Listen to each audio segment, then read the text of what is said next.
Yeah, so I'm going to repeat that for the record here. You think I would know that by now to speak into the microphone loud and clear. So welcome, everybody, to the regular meeting of Calimesa City Council. We're calling this meeting to order here at 6 p.m., and we are going to begin with a roll call. Councilmember Cundiff. Here. Councilmember Garcia. Here. Councilmember Molina. Here, really. Mayor Pro Tem Manley. Here. Mayor Cervantes. Here. And for the record, our city manager, Cobal, is here. Our city attorney, Flowers, here. Our city clerk, Gertis. Our finance director, Reed. Our community development director, Lucia. Public Works Maintenance Superintendent is not here. Our city engineer, Thornton, is here. Our interim fire chief, Lindley, is here. And then our Sheriff Captain, Escobar. Welcome, everybody. Thank you all for being here. At this time, we are going to have our pledge, and I've asked if a member of our community, Howard Reeves, would lead us in the pledge today.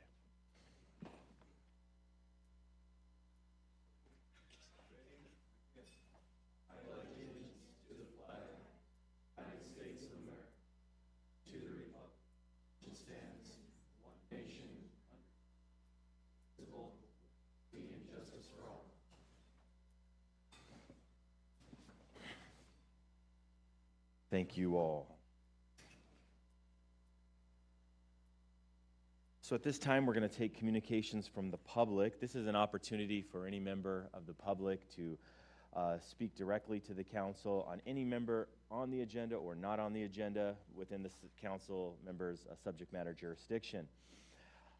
Members of the public may provide comment in person. You could do so by filling out a speaker slip. Those are on the podium where you walk in, and handing those to our city clerk. You can also do so if you're watching remotely via Zoom by calling in, and those detailed instructions are there for you in the agenda. You can find those, okay? So at this point, do we have any communications from the public? We do. We have one. Elizabeth Avila. Elizabeth, please.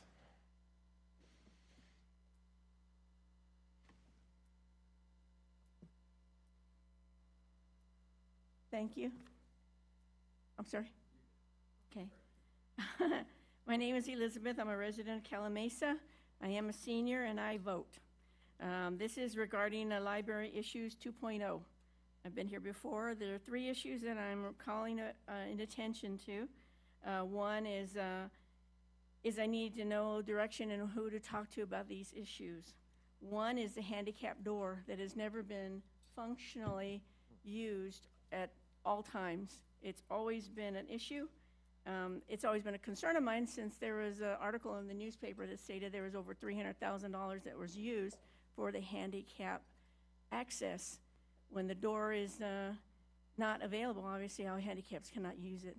But whenever the door is used, it can be used when you open it from the outside, but not on the inside, not the outside. If the door is open and there's wind, it holds it open. If it's rain and wind, we get water inside. There have been towels during rainy times that have been covering the floor. And of course, it's wonderful for the kids because it's way slip and slide. So I would like to know who's going to wind up taking care of that soon. The other one is IT techs.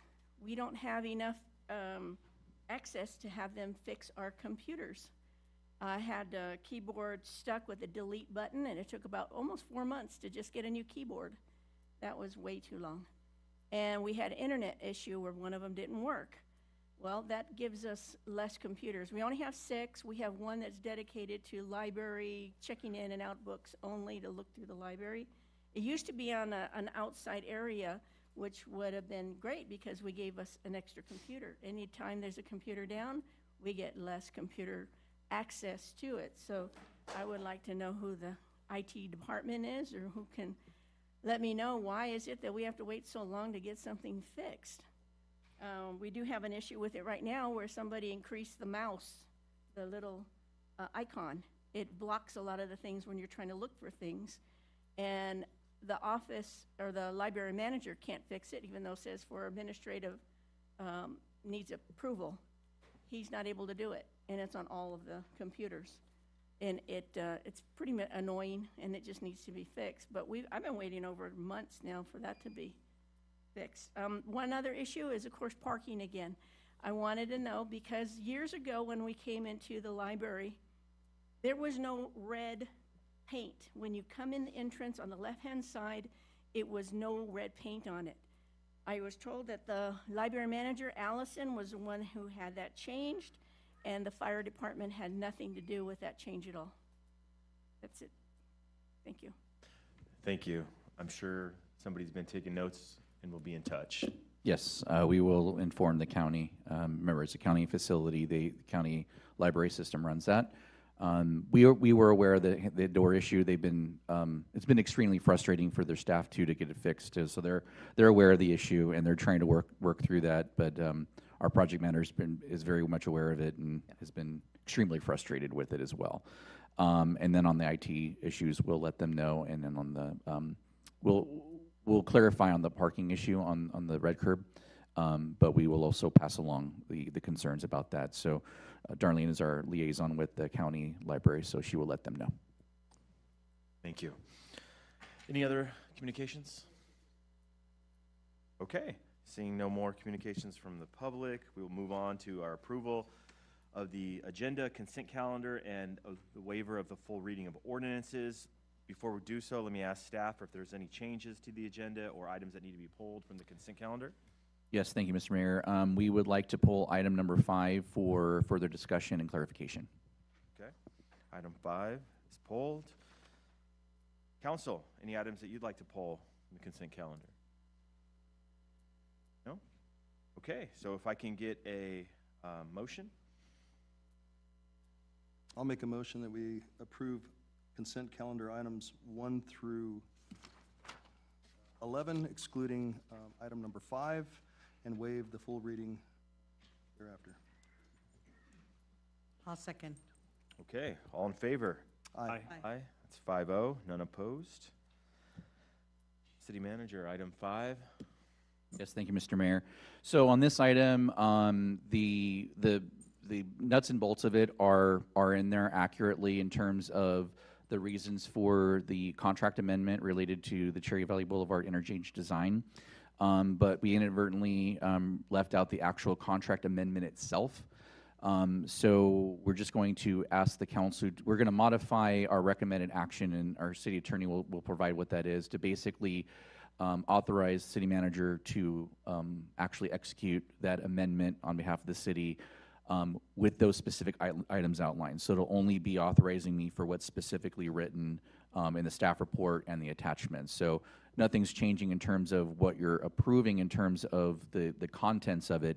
It's just the mechanism of approval. So we just want to make sure that's on the record. So the city attorney will read what the revised recommended action is. Thank you. So the recommendation as revised would be to authorize and direct the city manager to execute an amendment to the city's contract with MNS Engineers to amend the scope of services as requested by staff and shown in the staff report, to extend the term to June 30th, 2027, and to increase, to increase the total contract amount by approximately $890,295 to a total of $4,541,454 to account for the amended scope of services.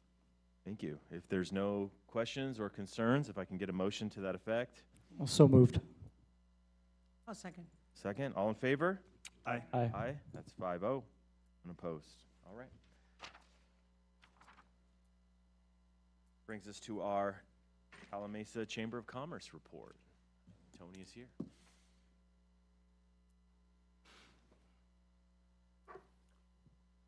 Well, you all know I've been hiding out, so I'm back in the saddle, ready to rock and roll again. Been doing some summer traveling, been fun. I got to go to Europe and see Budapest and all the way to Prague, Vienna. A lot of fun over June, and then spent some time in Vegas. Yes, I left my money there. What happens in Vegas stays in Vegas. It's true. You know. So with the chamber report, again, thank you for the opportunity to share with you. The membership This has been very successful. And members can now renew and apply directly through the chamber website, significantly improving efficiency and engagement. Since last report in July, we have received 7 new members and 1 new renewal. The chamber breakfast update was August 11th at the Cafe Royale. The turnout was great. We had 35 attendees.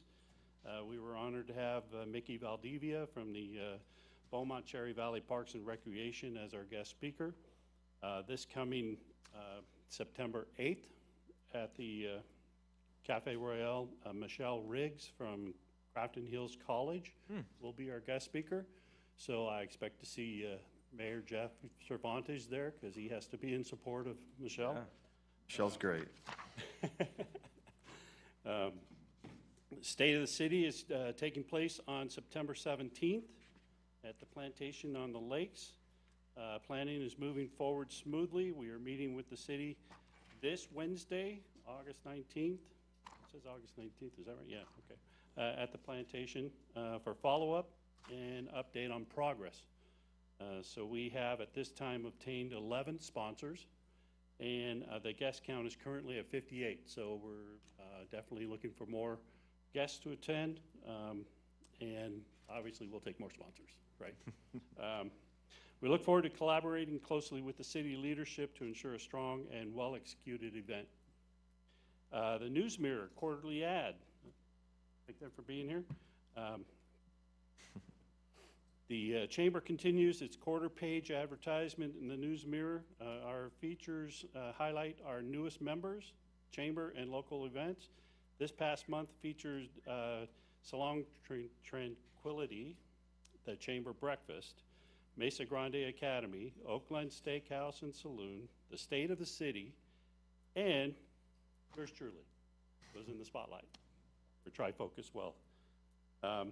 That was a surprise to me that they did that. So, but I'll take the advertising. Events committee update. Our events committee is actively developing new community events to engage the community and generate revenue for the local businesses and chamber. We are currently working with the city on the annual trunk or treat coming up. I believe it's October 31st, right? Saturday, October 31st at the Summerwind Park. That'll be a lot of fun. I've attended a couple of those, missed last year, but I'll be there this year. And of course, the up and coming Get Your Lights On Christmas Parade, the first Saturday of December. Events we are discussing for the future, and I shared this with Councilman Eric earlier tonight, the duck race. I saw one on this. I was trying to figure out how we would do this duck race, right? So I saw one on Instagram where the fire department opened up a couple of fire hydrants on the street, and they had a big rack of ducks, the rubber ducks, and they just let them go, and then the top winning ducks at the end of it went for quite a ways down the road too, so it was pretty cool. So we'll be hitting up the fire department on opening up some fire hydrants for us. We're also looking at a color run, night at the races, another poker night, maybe doing another Texas Hold'em night or something, and a bunco event. So at that point, that's where we're at for the chamber. Any questions for me on what's going on? A lot going on. Any questions, comments? No? Thank you, sir. Oh, Appreciate thank you. the Appreciate report. the time, guys. Thank you. Okay, at this time, we are moving on to our business items. First up is item 12, and this is a presentation of Calimesa Community Grant impacts from the grant recipients, and our city manager is going to lead this one. Yes, thank you, Mr. Mayor. It seems like that's what a lot of people are here for tonight. So the city's community grant program provides funding to local nonprofit organizations for programs, services, and activities that benefit Calimesa residents. As part of the program, grant recipients are required to return to the city council and briefly report on how the funding was used and the benefit provided to the community. For the fiscal year 2025-26, The City Council awarded $5,000 to Calimesa Youth Baseball and Softball and $1,000 to the Yucaipa Calimesa Veterans Committee. We have representatives from both organizations here tonight to provide their required follow-up reports. So with that, I'd first like to introduce Howard Reeves from Calimesa Youth Baseball and Softball.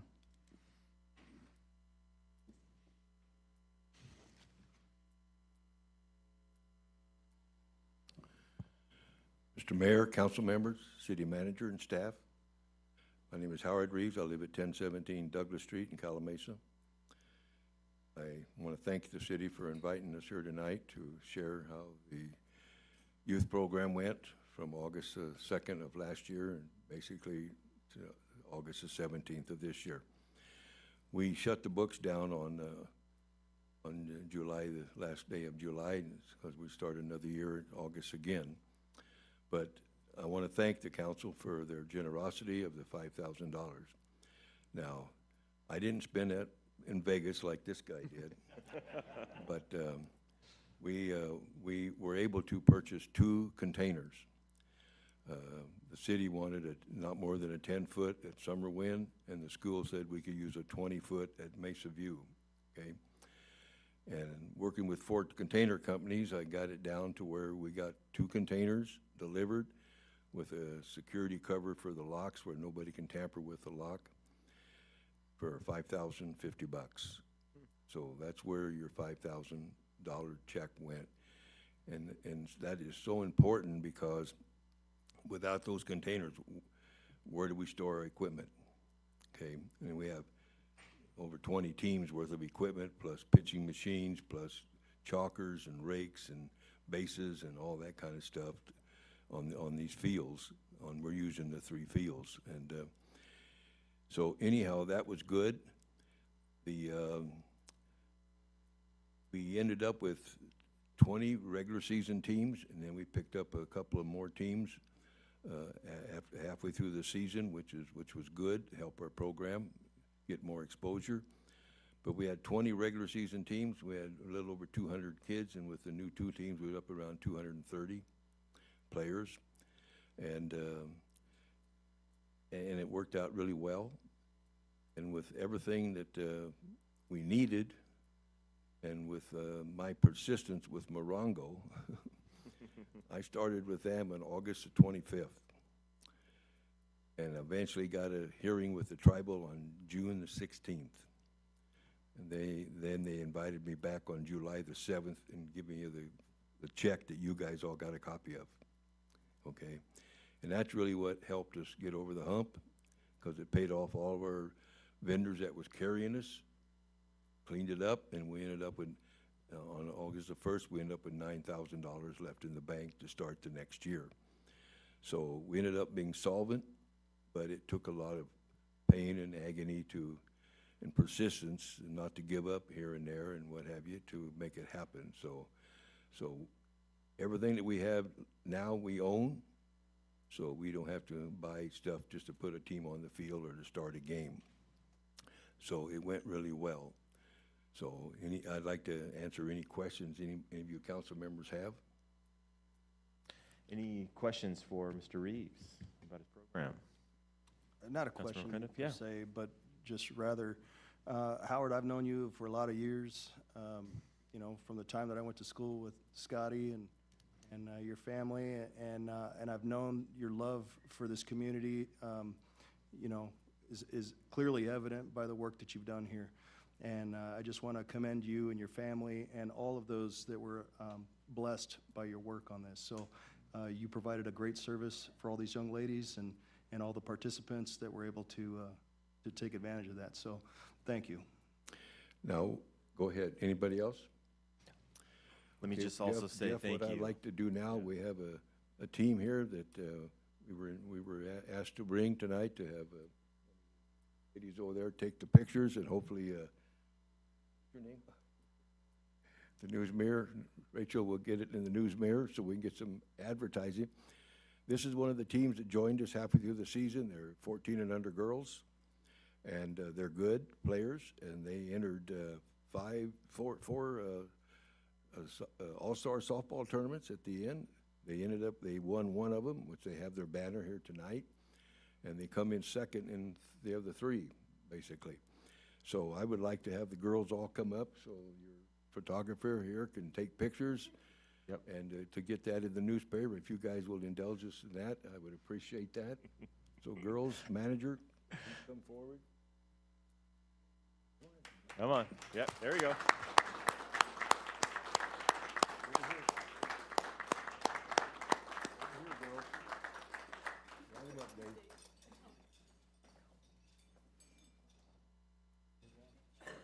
Our photographer's right here. How? Chrissy. Oh, there we go. Yeah, go right here. Yeah. We just stand here. Should we stand behind or come along? Yeah, we'll go around.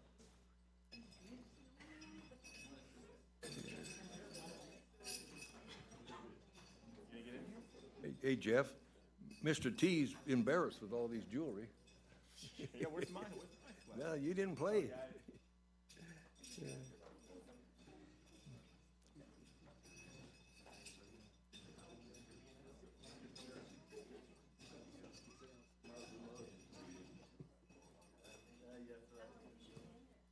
No, no.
Difference there. Made a difference. Now, gentlemen, I think you guys, the city staff should recognize this gentleman standing here beside me. Is that correct? I know he does a lot of work for the city, right, Kelly? Okay? He has a daughter on this team, and he has an office right over here where the vacant Scat Track building is. He has an office there as a civil engineer, and so I just wanted to introduce him to you guys so you'd see that we do have somebody local that you're familiar with. Thanks, buddy. Thanks, Howard. Thank you. Yep, thank you. Thanks Thanks. for being here. Thank you. Thanks a lot. Thank you. Now you can bring up the veteran, even though I'm a senior.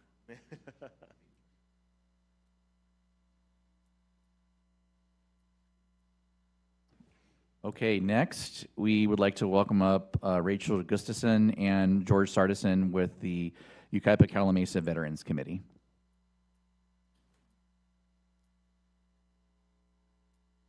Thank you very much for having us here tonight. Honorable Mayor and City Council members, we appreciate this opportunity to thank you for the very generous $1,000 Calimesa Community Grant. I am here today with George Sardison. He is our extraordinary treasurer and also master of ceremonies for our two programs. We have the Memorial Day event in May, and then we also have the Veterans Day event in November. So I'd like to start off by thanking Mayor Cervantes for being our speaker at the Memorial Day event. You did a wonderful job, and we appreciate that. We are also pleased to announce Mr. Eric Cundiff is going to be our keynote speaker for Veterans Day this year. So thank you for doing that. I am going to introduce, again, George, and he is going to go over the money portion of how we spent that money. And again, we appreciate it. Our job is to highlight and thank our veterans at both of our events. And we do it year-round, and we really appreciate your ongoing support. Thank you. And here's George Sardison. Mayor, again, I would like to thank you for being our guest speaker on Memorial Day and welcoming Eric to Veterans Day in a few months. We're just starting to, we no sooner get over one event and we take a month or 2 or 3 off, and then we start gearing up and planning for the next event. So we are kind of a year-round group. I hope all of you have the little handout I prepared that shows pretty much our budget that includes your $1,000 sponsorship through the program here. Most of the items near the top are pretty much fixed for our event. They may vary a little from year to year, but our budget is usually in that same amount. There's a few non-recurring items in there. We had to buy a roll call bell when we do that part of the program. We relied on another organization that it wasn't always readily available until we were ready to ring the bell, literally. And so I hope this helps out for you to understand the importance of your sponsorship. And we had the largest crowd we've ever had this year. I'm not going to blame it on the In-N-Out Burger truck. It may have had something to do with it, but Personally, I got a lot of feedback from people after the event, because most of them remember my name and not some of the speakers probably, because I'm in the program more than once. But we have people come from the surrounding communities, not only Calimesa. So it really exposes your community to the event that's held in your city that allows people in this general area of the Pass and Inland Empire to come to a program. There are other programs, but they're dispersed throughout the 2 counties. So I think it's really important that your continued support in our endeavor to continue this will lead to more visitors. We've added a few more chairs this year. Our chair rental went up, but they provide us a really good bill on that and everything. So if anybody had any questions, I'd be happy to respond to you. Questions? Council, comment?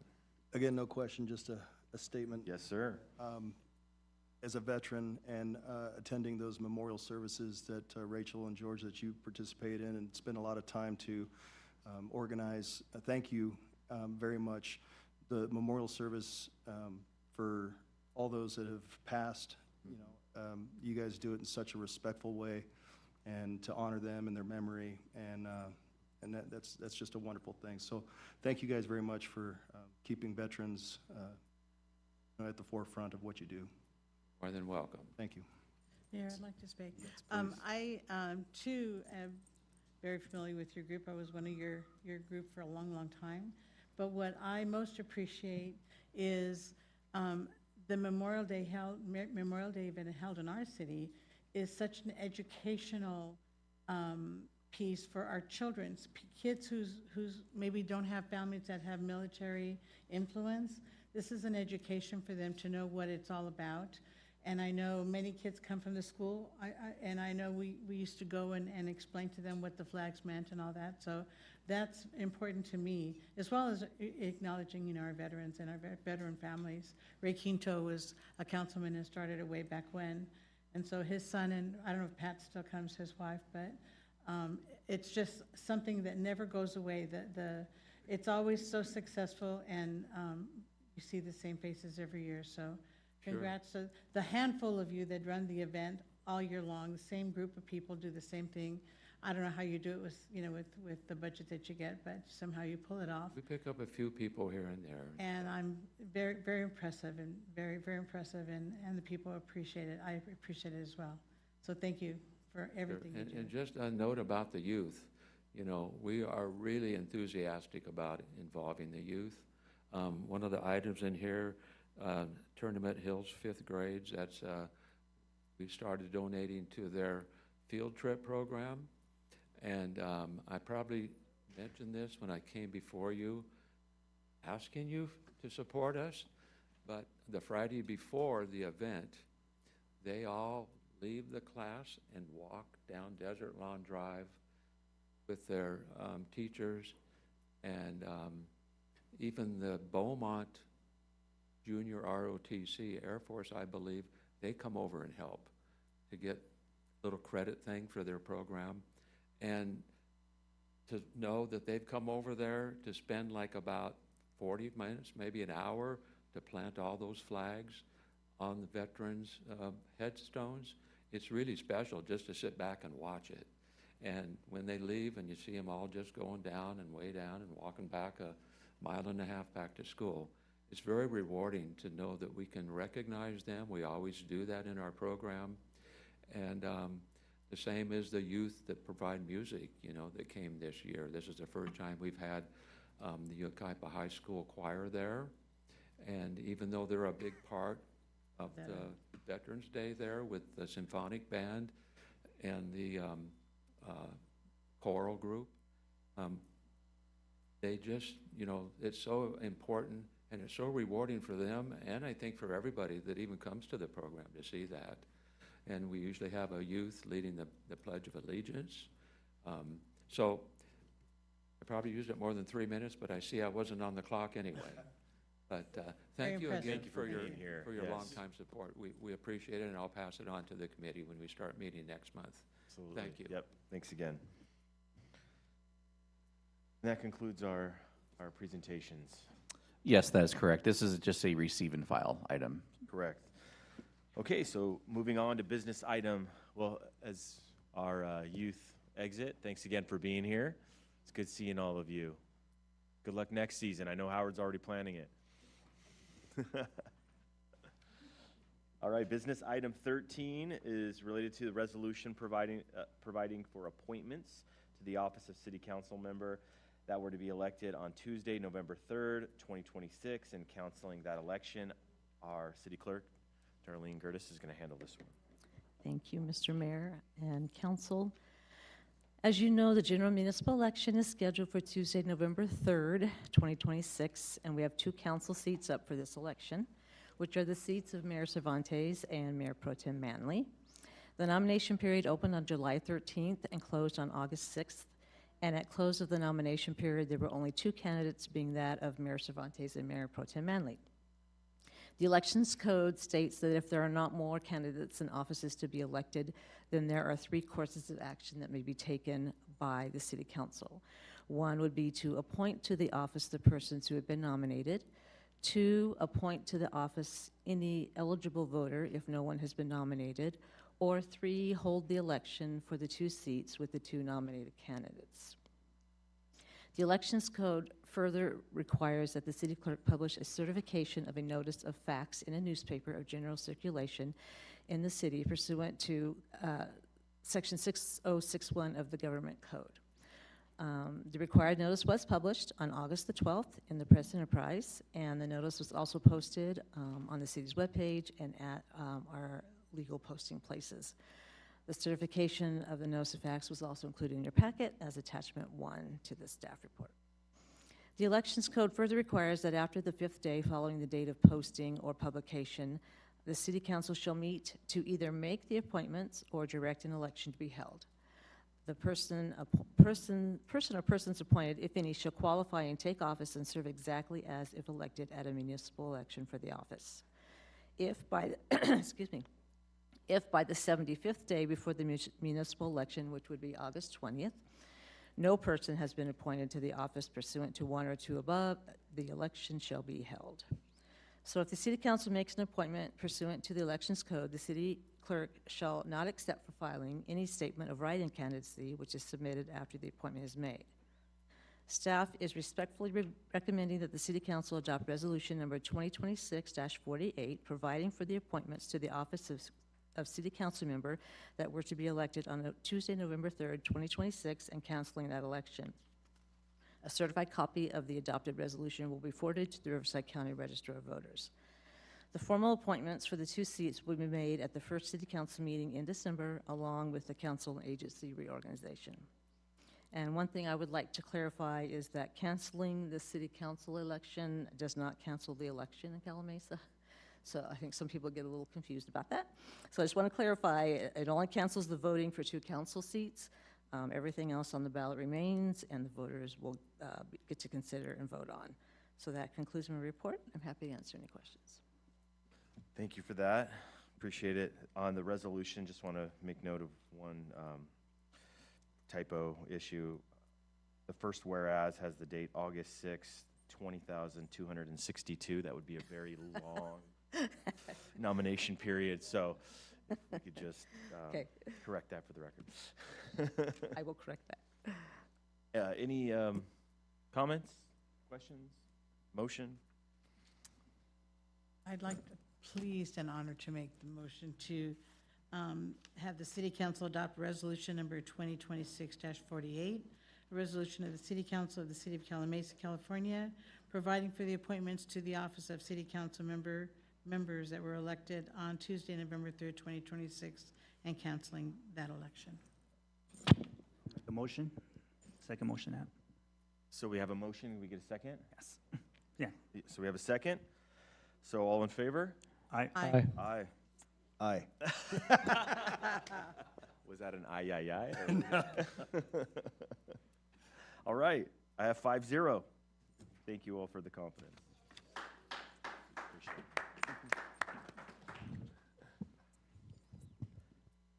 All right, moving on to business item 14. This is the appointment of the League of California Cities voting delegate representing Calimesa at the annual league conference, and our city clerk will also be handling this. So good evening, Mayor and Council, once again.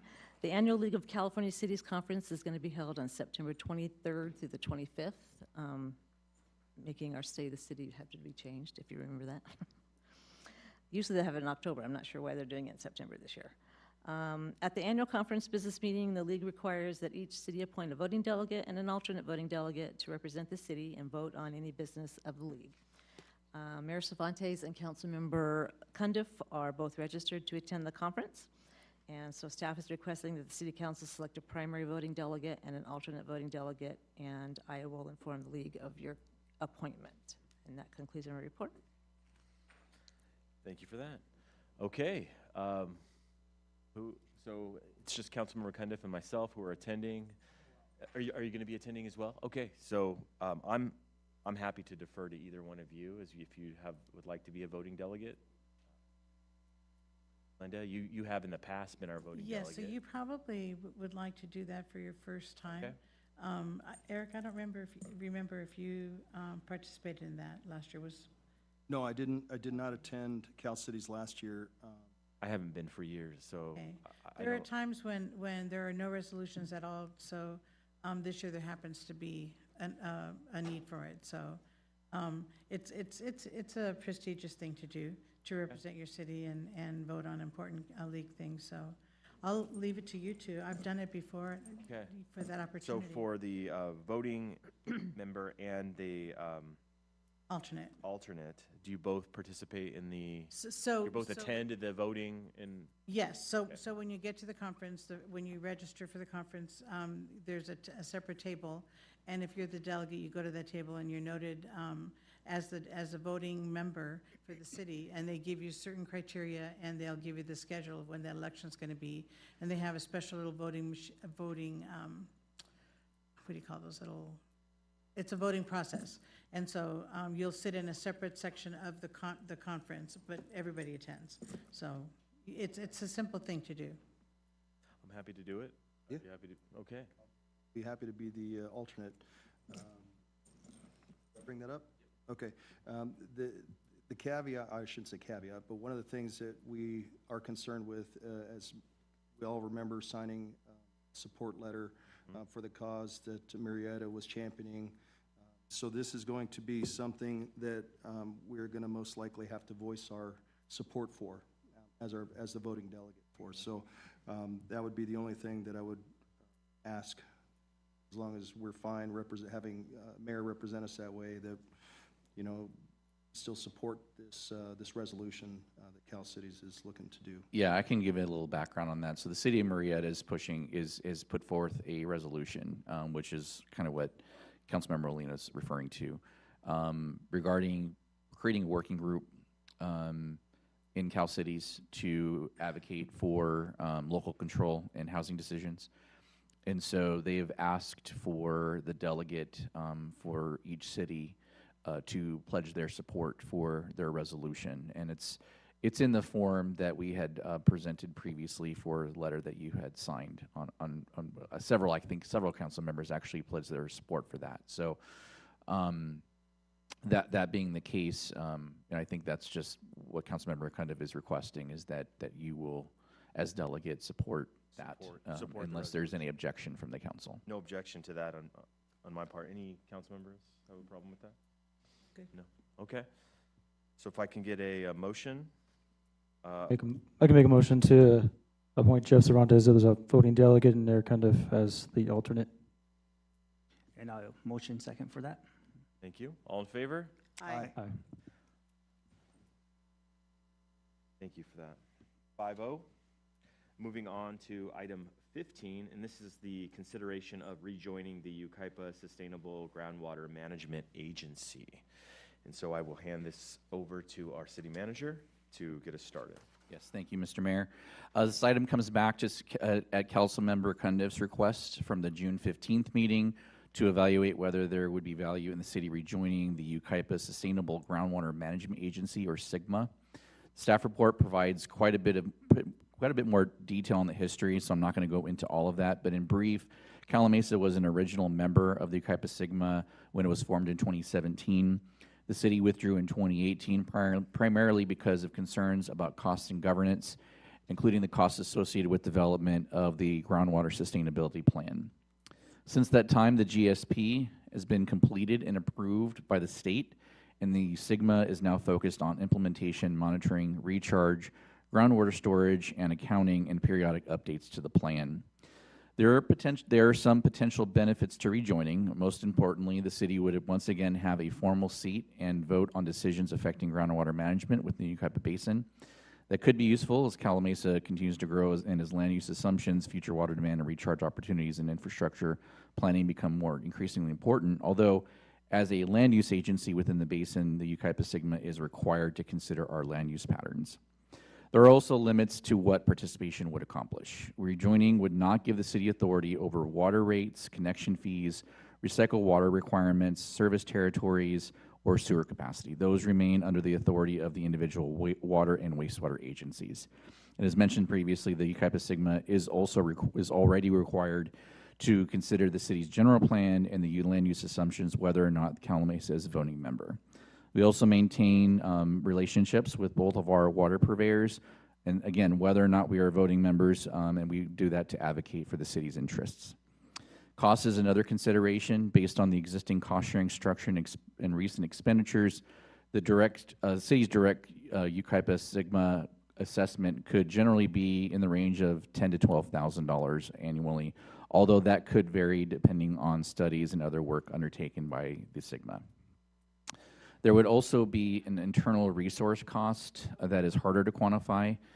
Meaningful participation would require reviewing technical materials, preparing for meetings, attending meetings, and following up on those issues. Our city engineer would likely take the lead on much of that work, and because our engineering services are provided under contract, that time would result in an additional direct cost to the city. I would also expect to participate in matters involving policy, governance, land use, or development. So for a relatively small organization, that commitment of staff and consultant capacity is part of the overall consideration. So rather than make a recommendation for or against rejoining, staff has laid out the history, potential benefits, potential costs, resource commitments, and limitations. So we're looking for council direction as to whether you would like us to pursue membership further. And that concludes my report, and I'd be happy to answer any questions that you may have. Thank you for that. I'm going to open it up at this point for questions, for any clarification questions or more information. I think there may be public comments on this one. We as have well. a public comment, so we'll handle that first. We'll take public comment on this item first. Okay, that would be Dave Armstrong.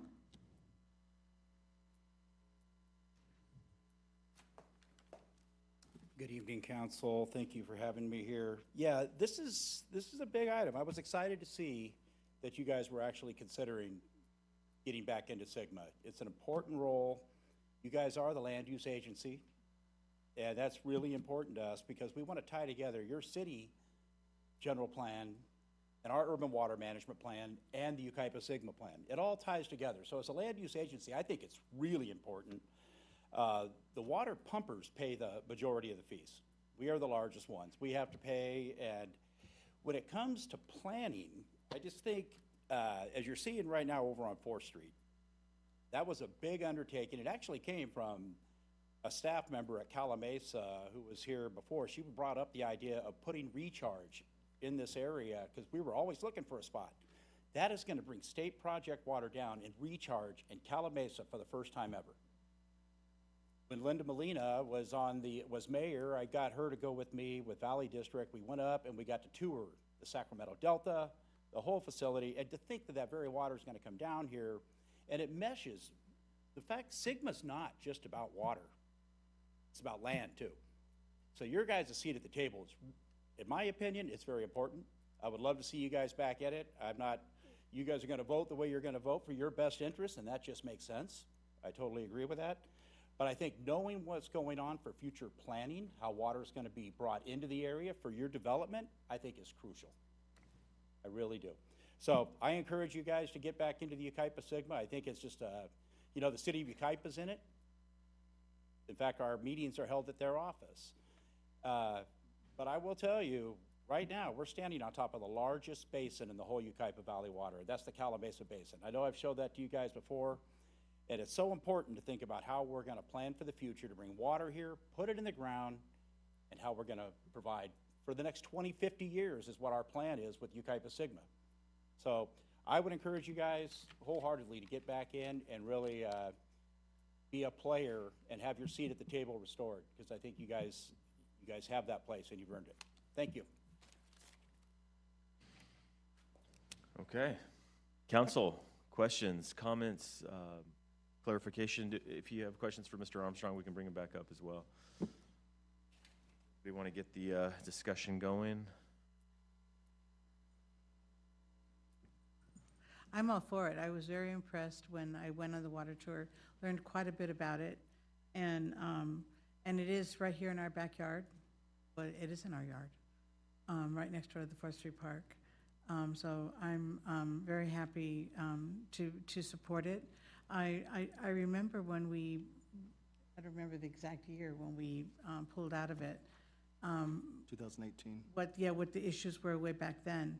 I don't know if Will, you or Darlene, if you want to recap that, but I think it's important for us to be at the table, like Dave says, and so. I will say that the reasoning that, from my understanding from reading through the staff reports, there was two things. Number one, it was a financial consideration, but number two, and part of that was tied to the selection of the consultant that actually put the GSP together.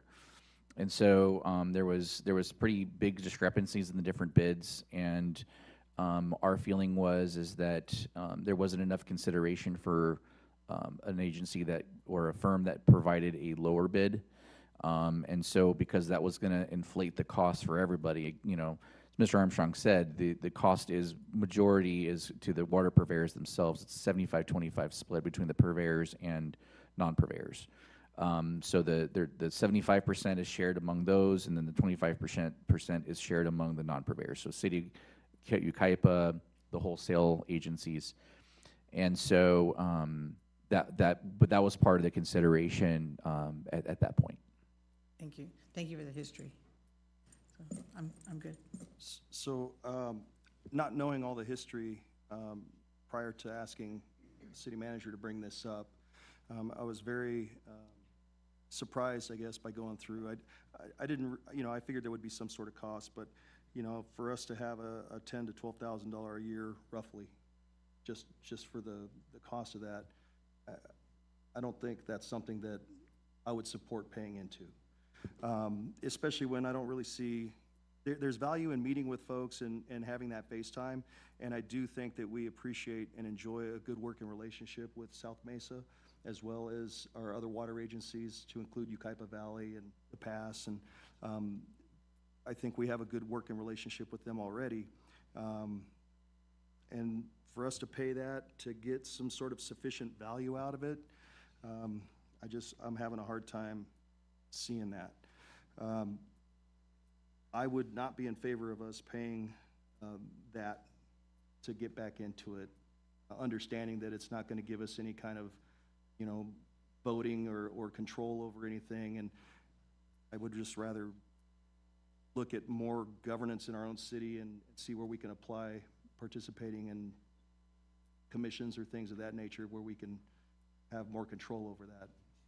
They're doing a great job, as I see it, all of them involved already. So I don't see getting involved in that as being overly beneficial for us. Thank you, sir. Garcia or Mayor Pro Tem? Go ahead. I agree with Eric as well too. If Will can explain a little bit more about, even if we do decide to vote for it and join, would it benefit any within our city team or us to make any direction, or would it just continue how we're working with our neighboring water agencies, how we're having a good relationship with them at the moment? It would allow us to, as Mr. Armstrong said, he's true. It is true that we'd be a voting member of the Sigma going forward, but we would be one of 8. Right now, there's 7 agencies involved, so we would be the 8th agency. And so, to the extent that there's things that would impact the city directly, it's probably minimal because, like I said, there is a lot of things that they already have to do that they're required by law to consider from the city standpoint. And so, if there's, to the extent that there are disputes between water agencies, we're kind of getting in the middle of that too, with something that's ultimately going to be, decided when we're the end user, right? So, again, from that perspective, there is some say, but the things that we, some of the things that we care about is outside the purview of Sigma itself. It's more relationships directly with the respective agencies, for things like water rates and, dual plumbing requirements and those kind of things. And, I have conversations with Mr. Zoba that, they have their water supply plan that they have in place, and we provide the feedback to them in terms of what some of those impacts are to, like, the development community, for example, and the impacts of the cost of development, things like that. But those are all things that are outside the Sigma's purview, right? They're things that we deal with directly with those agencies, and so to the extent that there's governance issues that are in the basin themselves, we would have a say in that. But at the end of the day, the ones that are going to execute are the water agencies. Perfect. I think that actually answers the question pretty straightforward, and I thank you for that. So yeah, I'll stick with, I do not agree with it as well. Mayor Pro Tem? Thank you, Mayor. I just want to add a little bit. I think some of the concerns that I have is going to be the cost and also, I think, staff time. So we know we have a small staff, so we're going to have to assign somebody that have to keep track of what's going on to participate and vote. That's going to be on our staff and not on the council itself. So I think that's even a greater concern than just the cost of it. So I think it is an important issue, and we do participate in some way already, but I think at this time, I don't think the trade-off is there for me as far as the cost and the strain to staff, so I'd be opposed to it. Mm-hmm. That's all I have. Thank you. I think I'm hearing a consensus among council, so if somebody wants to make a motion or a recommendation, or is that what we're looking for at this point? Is this just a? I think that there would be, if the consensus of the council was to direct staff to bring back something to have us join, then we would have something further to do. But if that is not the direction of the consensus of the council or the majority of the council, there's no action that's required. Okay. So at this time, we just need a recommendation from the council. Yeah, if there's any member of the council that would like to recommend us going in, they can direct staff to do that. But then we would need a majority vote from the council to take that action. But to stay out of it, do we need to make a recommendation, or no? No. We just No. Okay. Status quo doesn't require any Okay. additional action. So at this point, I think we're just going to continue to table it and keep it as an option. I think that's appropriate. Yeah. Keep it as an item that we may revisit later on down. Yeah, the there's nothing that says that prevents us from doing it later, you know.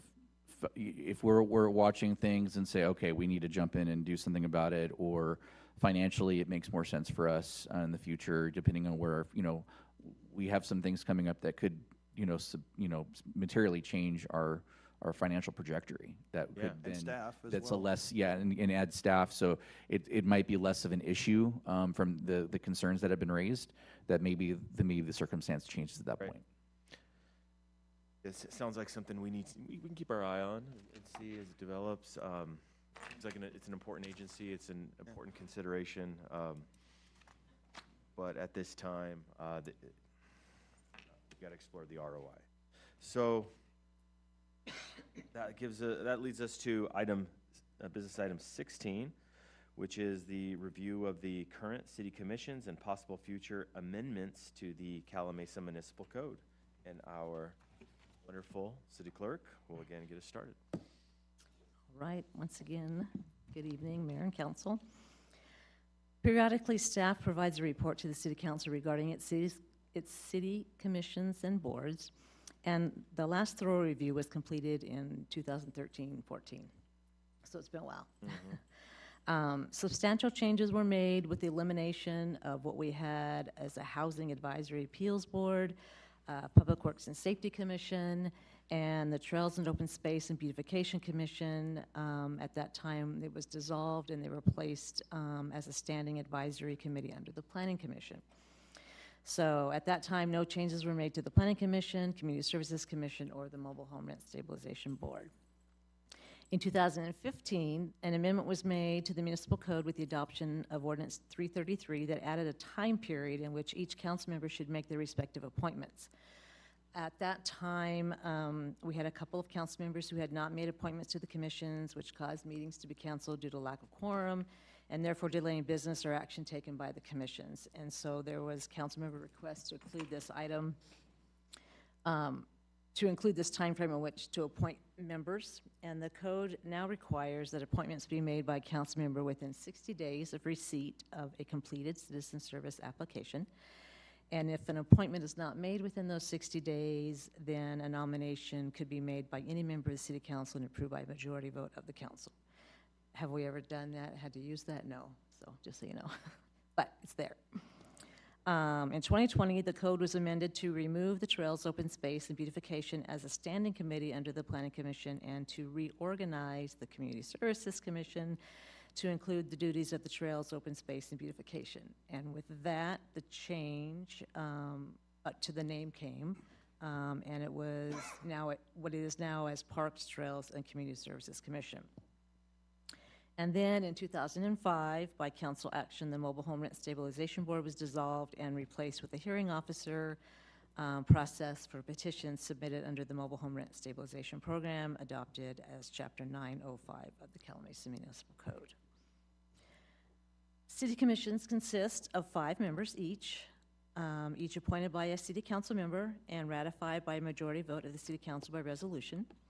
We did that last meeting when Christine was appointed to the Planning Commission. The person appointed must be a resident of the city, shall act solely in the public interest, and shall serve for the term of the city council member who appointed them. Further, the person appointed shall serve at the pleasure of the city council and may be removed without cause, either A, at the request of the appointing city council member with a majority vote of the city council, B, at the request of a city council member other than the appointing council member and with a 4/5 vote of the city council, and C, at the request of any member of the city council and with a majority vote of the city council if the person was appointed to the position by the city council rather than an individual council member. We currently have 3 active city commissions, the Planning Commission, Parks and Trails, and Community Services Commission, and the Library Commission. The Planning Commission meets the second Monday of each month at 6 o'clock. From time to time, they may have a special meeting on the 4th Monday of each month at 6 p.m. The Planning Commission has many duties, such as revisions to the general plan administration of specific plans, zoning, subdivision ordinances, and other functions as required by the planning and zoning law, and as may be provided by the City Council, including conducting studies, preparing plans other than those required or authorized by the planning and zoning law. The Library Commission meets on a bi-monthly basis the months of February, April, June, August, October, and December on the first Tuesday of each month at 4:30 p.m., and they are responsible for recommending policies and procedures to the City Council for the administration, operation, development, and improvement of library facilities and programs. The Parks, Trails, and Community Services Commission meets the first Wednesday of each month at 4:30 and is responsible for recommending policies and procedures to the City Council for the administration, operation, development, improvement, and maintenance of community facilities, including parks, trails, recreation facilities, park and recreation programs. And they also serve as the Historical Commission and meet in that capacity only on an as-needed basis. So for the Planning Commission, staff would not recommend any changes to the Planning Commission as they serve a vital role to the city and should continue to serve as it was established.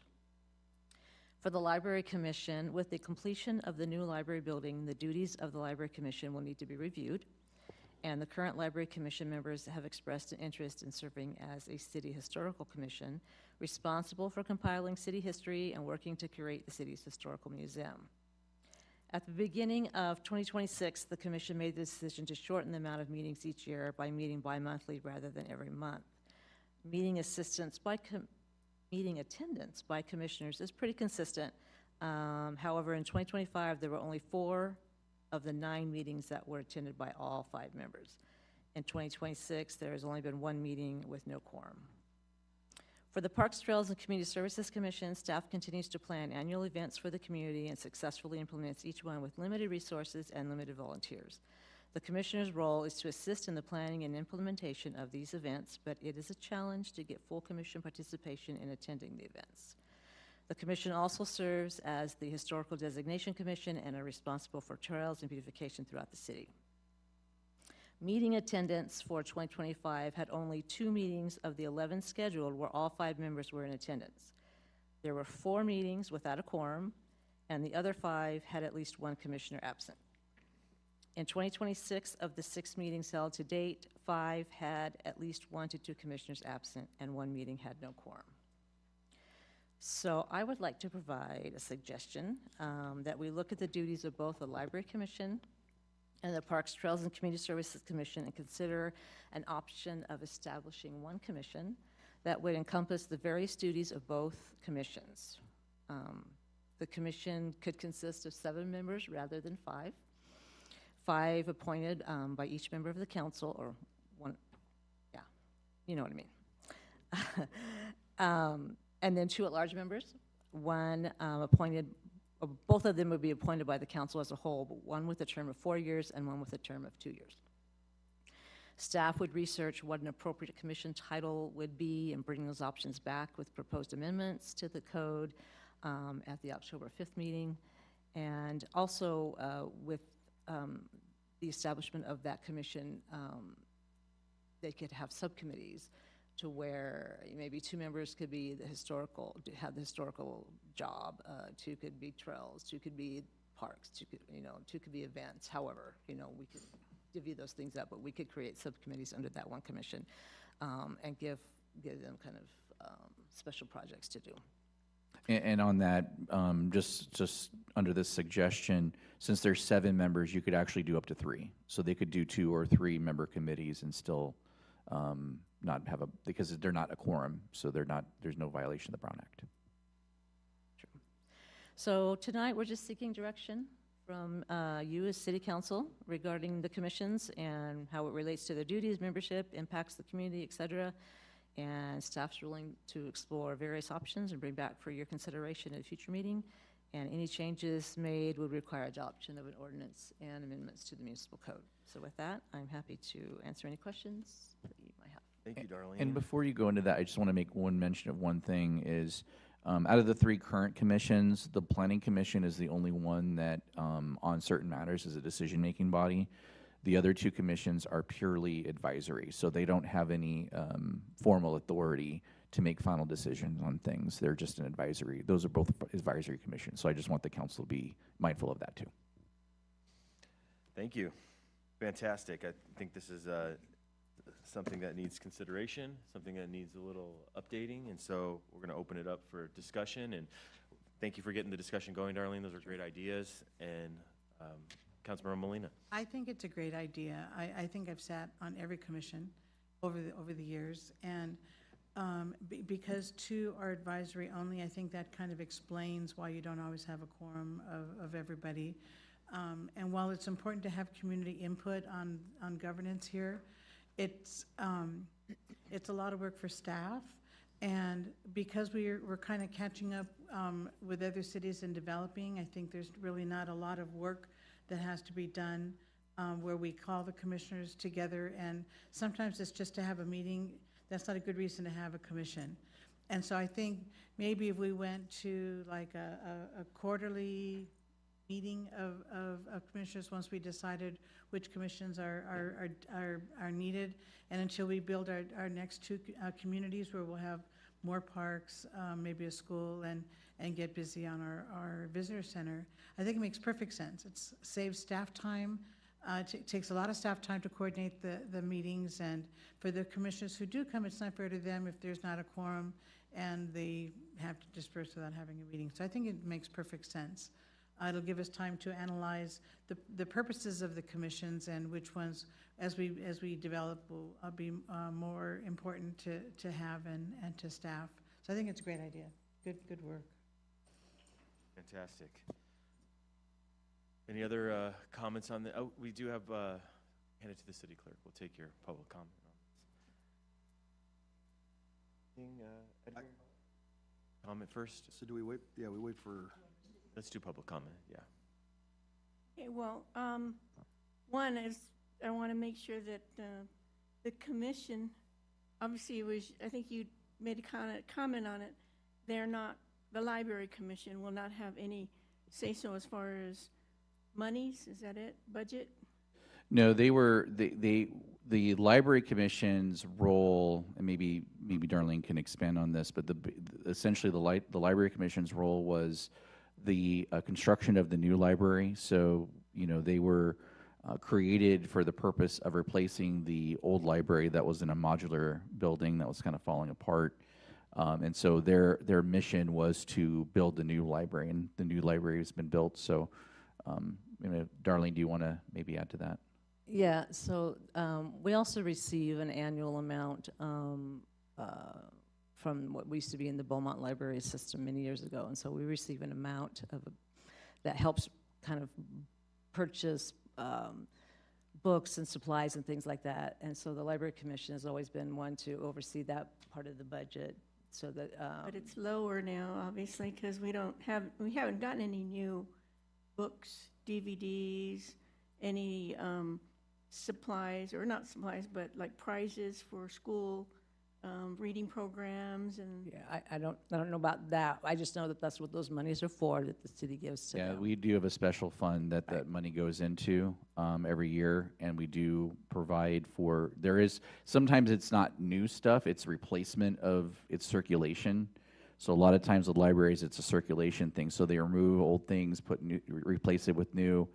But that tax increment is used for that purpose. And the commission's role, even in that, for the Library Commission, is still a recommending body. It's still a component of the city budget that ultimately the city council approves.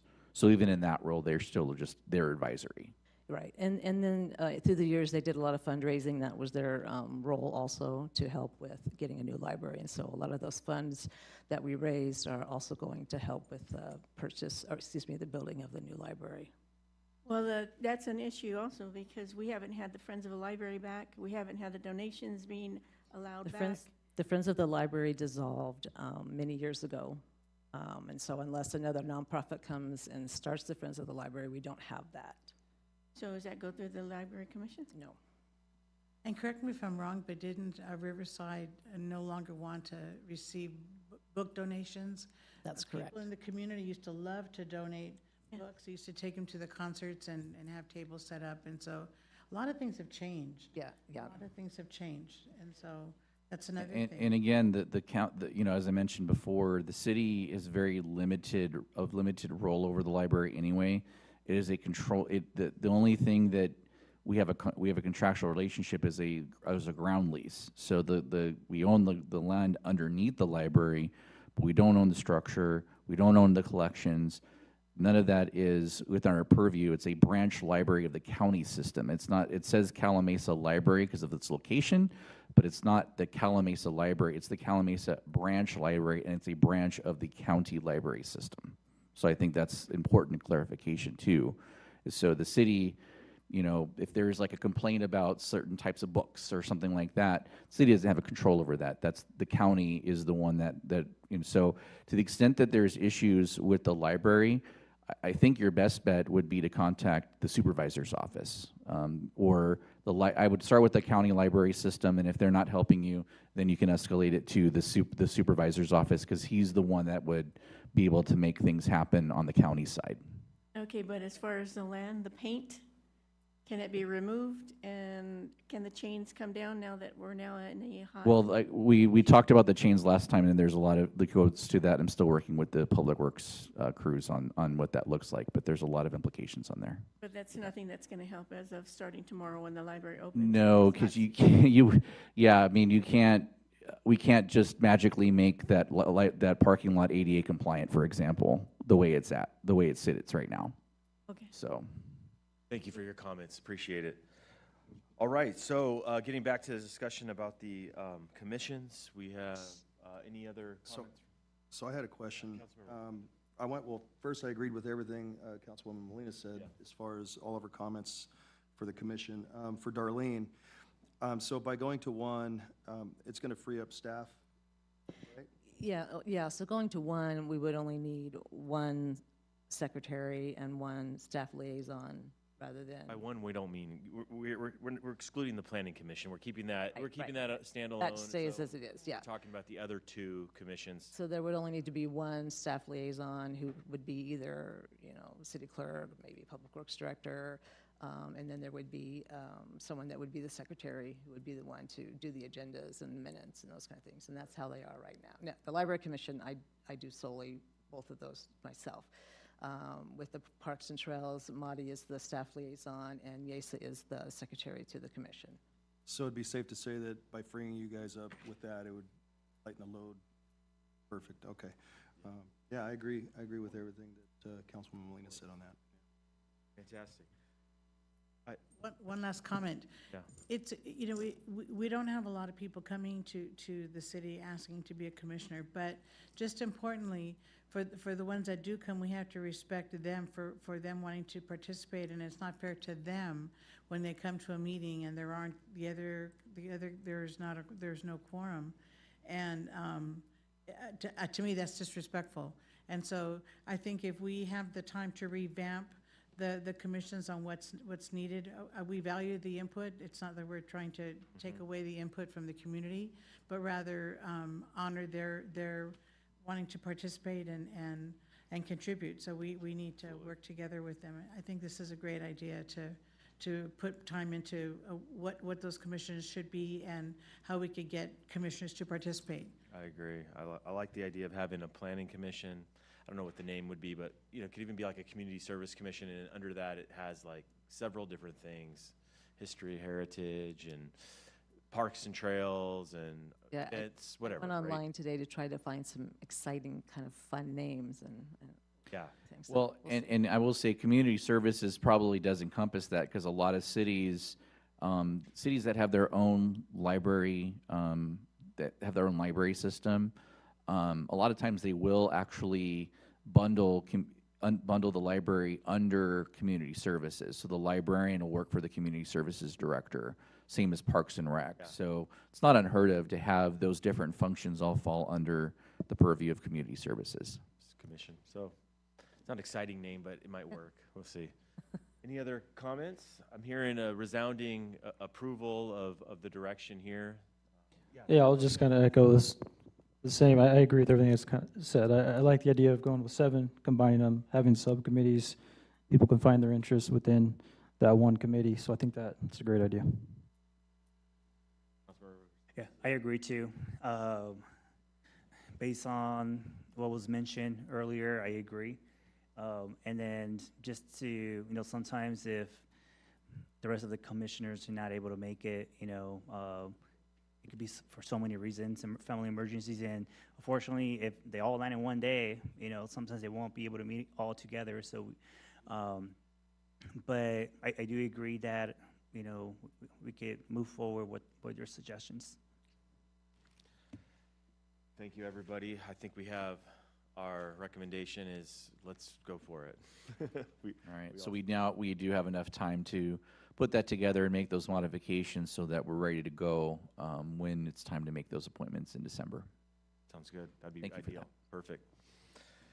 Fantastic. So now it's mayor and council members reporting on county and regional meetings and conferences. Let's start with Councilmember Garcia. Didn't attend any meetings, but I'm still kind of planning with the Cal Cities stuff. September, I just gotta see my schedule. I have a few meetings that I have to kind of look around for my kids for the school, but just want to keep the team pending on that if I will be attending or not, just to kind of give you an update on that, Darlene. Besides that, I don't got nothing else to report besides thanking the staff and the team here and the community as well. And congratulations to both of you guys. Thank you, sir. Appreciate that. Thank you for your report. Councilmember Molina? I actually attended 2 meetings. It was so good to get out of the house. I haven't been able, I still can't drive, but I got rides. So on August 10th, I attended the Riverside Cal Cities Division meeting hosted by the City of Wildemore at their Inland Valley Hospital. It's a new hospital. And the guest speakers there were, which are both partners of Cal Cities, was Institute for Local Government, Melissa Cuny, can never pronounce her name, Cuny, was the presenter, and then California Strategies, and their rep was Matt Clint. So they talked about their the 2 entities that they are associated with. Then on August 12th, attended my first RCTC commission. Most items were receive and file. I brought for you tonight, and I'll have this distributed to you, on the Measure A renewal, which is a big deal. So I'll have Darlene copy these for you. It's good information on what's going to happen. This has been a controversial thing. Measure A is very beneficial to us as a small city, so I'll be sure to distribute that. At their meeting, they had 2 organizations, ACG, which is Associated General Contractors, who are partners with RCTC, and they came and did a presentation on future construction cost trends. That was really important because that's the bottom line, what it costs for projects. And then the other presenter was, and this, you probably are familiar with this, RAMP, which is Advanced Mitigation Program.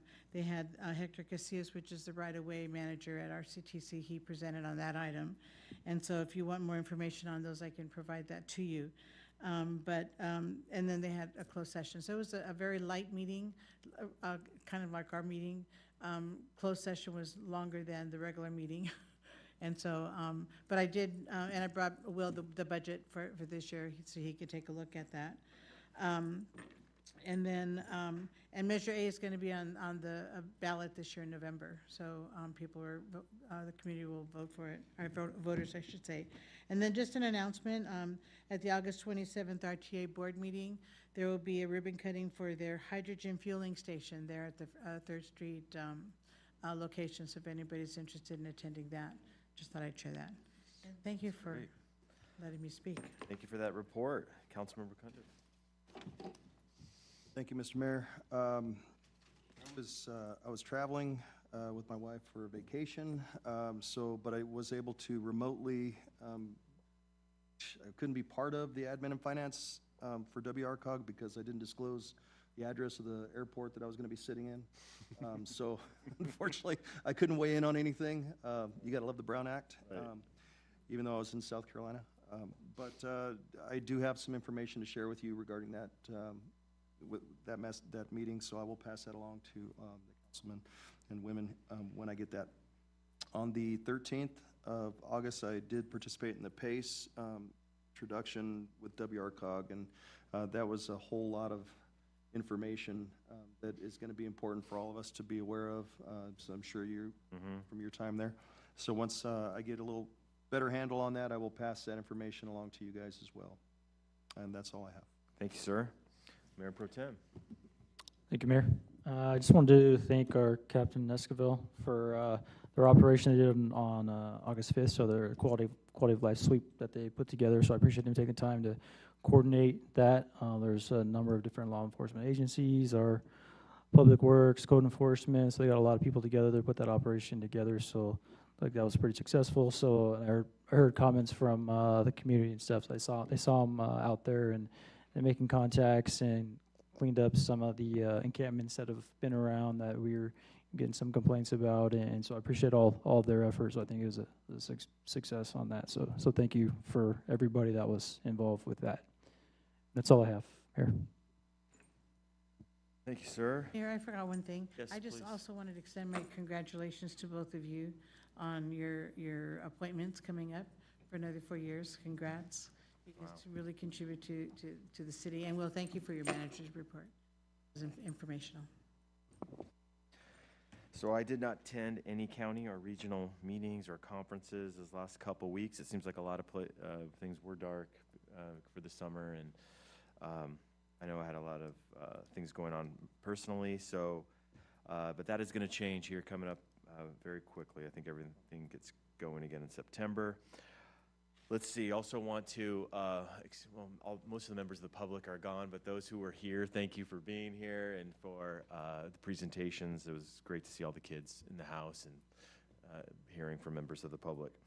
That will conclude my report, and then we do have a city manager report. Since we did talk about the Cherry Valley Boulevard interchange design contract, I just want to give a quick update on where we are with this. It's something I've shared with council, but I think it's something that deserves to be discussed publicly, and that is our efforts to get construction funding for that project. It's an $80 million project, so very high dollar amount. You know, as the council knows, we pursued a build grant through the Federal Department of Transportation, and I think the community may not realize just how close we were to receiving that grant. Two projects in Ken Calvert's district received funding, and they tried to get a third, but they just weren't quite able to get it. So RCTC received $25 million, and the city of Lake Elsinore received $25 million. And I can tell you it was close because I originally got an email telling me we did get the grant, but unfortunately it was a mistake. So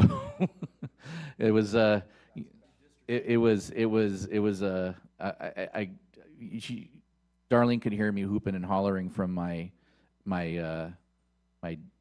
office, and then I started thinking about it and going, wait a minute, I had heard otherwise, so this is interesting. So, but that nonetheless, we are still pursuing other grant programs, both at the federal and state level. We are currently, we've submitted an infra grant, and that is a much larger program. And so our application for that was just over $40 million. And so we are hoping to hear something in the next couple of months, but we are advocating very heavily. In the meantime, we've been in contact with Ken Calvert's office. We only have him for a few short months, but he's still very supportive of our project, and we're working with his office to try to make sure that DOT knows the value of our project and the fact that we're shovel ready. So, you know, we extended the contract to the June 30th, 2027 for the design. So we do expect design to be completed first half of 2027, which means that we have construction documents ready to bid. All we need is the funding. And federal grant programs always score that very, very highly. We scored very high. We were a project of merit under the build program, and we expect to be the same thing in infra. On the state side, we're also going to be seeking a similar sized grant. And those applications will be going in the next couple, actually, I think in the next week or two, was when the notice of funding will be available on that. Caltrans will be District 8 will be a co-sponsor on our application, which helps with CTC consideration. And if we are able to successfully get the infra grant, which we should hear word on before TSET makes their decision, that also factors into their scoring as well. So if we are successful in infra grant, our chances of success on the TCEP grant, which is the state program, would be very, very high. So staff continues to be optimistic about our opportunities there and to bring in a major project that will benefit our communities for decades to come. So just wanted to give you that update. That's all I've got. Thank you. Important updates. Thank you for that information. We do have 2 closed session items, so I will let our city attorney make those announcements for us. Thank you, Mr. Mayor. There are 2 items on the City Council's closed session agenda. The first is conference with legal counsel regarding anticipated litigation, significant exposure to litigation pursuant to Government Code 54956.9D2. There is 1 case. Second item is conference with legal counsel regarding existing litigation pursuant to paragraph 1, subdivision D of Government Code 54956.9. The case name is City of Calimesa versus Everest Reinsurance, pending in the Ninth Circuit Court of Appeals and the Central District. Thank you. Thank you. And that concludes this portion of our meeting. We will adjourn after closed session ends. So thank you all for coming. And just so the public is aware, our next meeting will not be until Monday,